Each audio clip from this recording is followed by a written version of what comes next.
Hello guys, welcome back to my channel বুলটিস blog. আশা করি তোমরা সকলে ভালো আছো। তো আজ অনেক দিন পর আবার তোমাদের সামনে একটা বড় ভিডিও নিয়ে আসলাম। তো এই ভিডিওটা হলো একটা পূজা ভিডিও। দিনটা ছিল রবিবার, আর তোমরা নিশ্চয়ই ভিডিওটা দেখে বুঝতে পারছো যে হ্যাঁ, সেদিন ছিল সূর্য পূজা। তো আমরা সবাই গেছিলাম সূর্য পূজা দেখতে। আমার দিদি করে, আমার দিদির ননদ সবাই। আমি শুধু গেছিলাম দেখতে। আমাদের গ্রামের সূর্য পূজা কীরকম হয়, কিভাবে হয়, চলো তোমাদের সাথে শেয়ার করি, তোমরা গোটাটা দেখতে থাকো।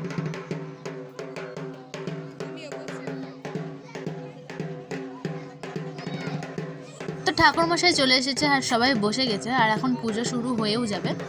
তো এই দেখো, আর ওই যে আমার দিদি। তো চলো পুজোর শেষ হয়ে তোমাদের সাথে কথা বলি।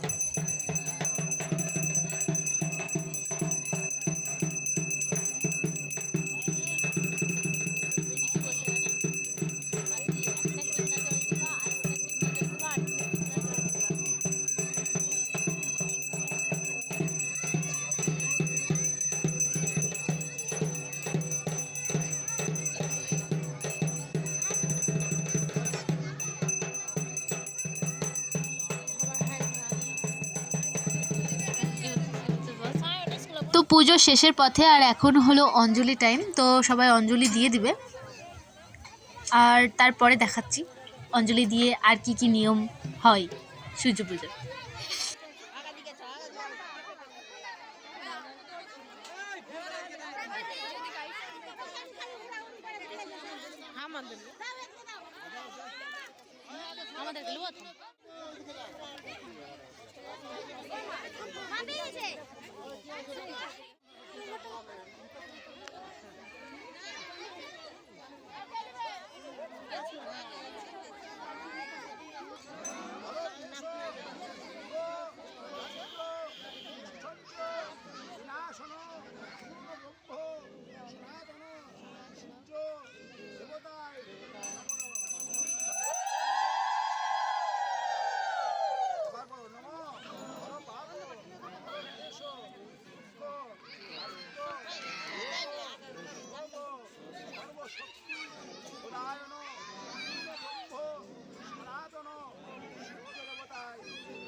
চলো আমরা সরে যাই না।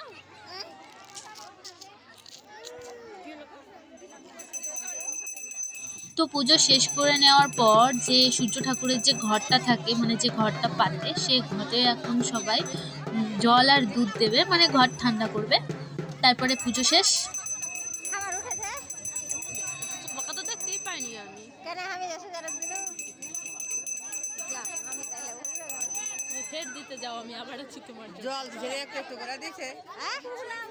তো এই যে পুজো কমপ্লিট, আর আমরা ডালা হাতে নিয়ে নিয়েছি। আর এই যে জায়গাটা, এটা হচ্ছে আমাদের ক্যাম্প, মানে আমাদের ক্যাম্পের ভেতরে ঠাকুর করা হয়েছিল, আর সেখানেই পুজো করা হয়েছিল। আর এই যে আমাদের দুষ্টু পুকুনি, ও যেখানে পাবে সেখানেই মাটি নিয়ে খেলতে শুরু করে দিবে। তো যাই হোক, ওকে এখন টেনে টুনে বাড়ি নিয়ে যাওয়া হবে। আর এই দেখো গোটা ক্যাম্পটা। এর আগেও ক্যাম্পের অনেক ভিডিও দিয়েছি, যখন এখানটায় কালী পুজো হচ্ছিল, আর এটা কালী মন্দির। তো এই দেখো কুম্ভীরা পুলিশ আউটপোস্ট, এটাই হলো ক্যাম্প। তো চলো টাটা।